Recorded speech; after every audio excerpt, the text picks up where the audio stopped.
Welcome back to Science of Mind, your guide to unlocking your full potential.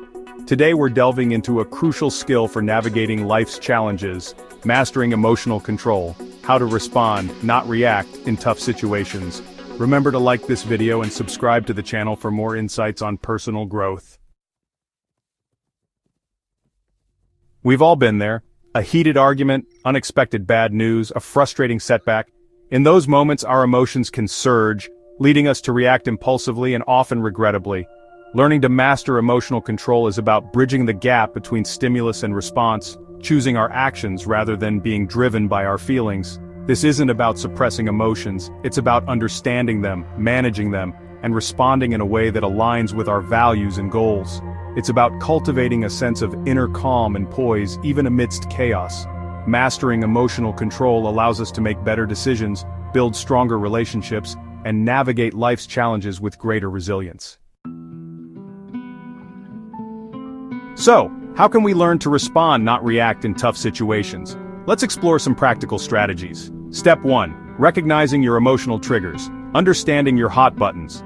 The first step in mastering emotional control is to identify your emotional triggers. The people, situations, or thoughts that tend to evoke strong emotional reactions. Practical tips. Keep an emotional trigger journal. Over a week or two, record situations that led to strong emotional responses like anger, frustration, anxiety, or sadness. Note the context, your thoughts, your feelings, and your physical sensations.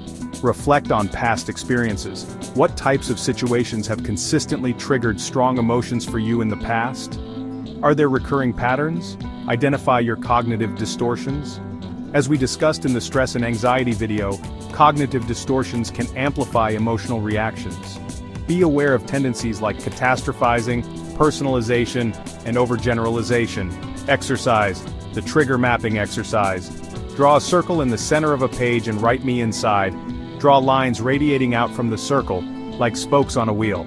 At the end of each line, write down a person, situation, or thought that tends to trigger a strong emotional reaction in you. For each trigger, write down the specific emotion it evokes and the intensity of the emotion on a scale of 1 to 10. Review your map.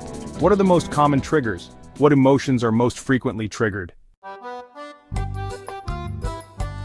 Step 2. Creating space, the pause before the response.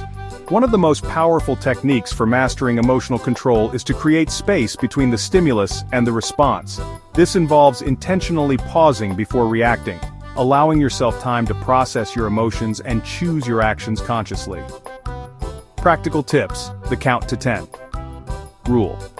When you feel your emotions escalating, take a deep breath and count to 10 before responding. This gives you a moment to calm down and think more clearly. The 24-hour rule. For important decisions or potentially volatile situations, give yourself 24 hours before responding. This allows you to gain perspective and make a more rational decision. Step away. If possible, physically remove yourself from the situation. Go for a walk, take a break, or simply change your surroundings. Use a safe phrase.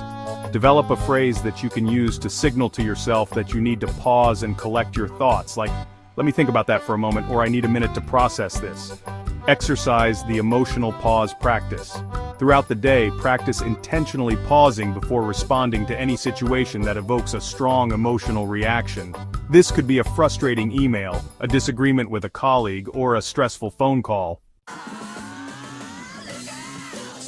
Step 3. Understanding your emotions. Labeling and accepting. It's difficult to manage emotions that you don't understand. Learning to accurately identify and label your emotions is a crucial step in mastering emotional control. Practical tips. Expand your emotional vocabulary. Use an emotion wheel or a list of emotions to identify more nuanced feelings. Practice emotional labeling. In the moment, try to label the emotion you're experiencing, like "I'm feeling angry right now," or "I'm feeling anxious about this." Accept your emotions. Recognize that all emotions are valid, even the uncomfortable ones. Don't try to suppress or deny your feelings. Instead, acknowledge them and allow yourself to feel them without judgment. Exercise the emotion check-in. Several times throughout the day, take a moment to check in with your emotions. Ask yourself, what am I feeling right now? Where do I feel this emotion in my body? What thoughts are associated with this emotion? Step 4. Employing coping mechanisms. Tools for emotional regulation. Developing a toolkit of coping mechanisms can help you regulate your emotions in tough situations. Practical tips: deep breathing exercises. Practice diaphragmatic breathing to calm your nervous system. Mindfulness meditation. Practice mindfulness to observe your thoughts and feelings without judgment. Progressive muscle relaxation. Tense and release different muscle groups to reduce muscle tension. Physical activity. Engage in physical activity to release endorphins and improve your mood. Creative expression. Express your emotions through writing, art, music, or other creative outlets. Step 5. Cognitive restructuring. Reframing your thoughts. As we discussed previously, cognitive restructuring involves challenging negative or distorted thoughts that contribute to emotional distress. Practical tips: identify your negative thoughts. Pay attention to the thoughts that pop into your head when you're feeling emotionally triggered. Challenge your thoughts. Ask yourself, is this thought based on fact or opinion? Is there evidence to support this thought? Is there another way to interpret this situation? What's the worst that could happen, and how would I cope? Replace negative thoughts with positive or realistic ones. Replace negative thoughts with more balanced and helpful thoughts. Step 6. Assertive communication. Expressing yourself respectfully. Learning to communicate assertively allows you to express your needs and opinions clearly and respectfully, without resorting to aggression or passivity. Practical tips: use I statements. Express your feelings and needs using I statements. For example, I feel frustrated when, or I need. Set boundaries. Clearly communicate your boundaries and limits to others. Practice active listening. Pay attention to the other person's perspective and try to understand their point of view. Step 7. Practicing self-compassion. Treating yourself with kindness. It's important to be kind and compassionate to yourself, especially when you're struggling with emotional control. Practical tips: treat yourself as you would a friend. Imagine a friend is struggling with the same issue. What would you say to them? Offer yourself the same kindness and support. Recognize your imperfection. Accept that you're not perfect and that you will make mistakes. Forgive yourself. Forgive yourself for past mistakes and move on. Now let's address some common challenges in mastering emotional control. Past trauma.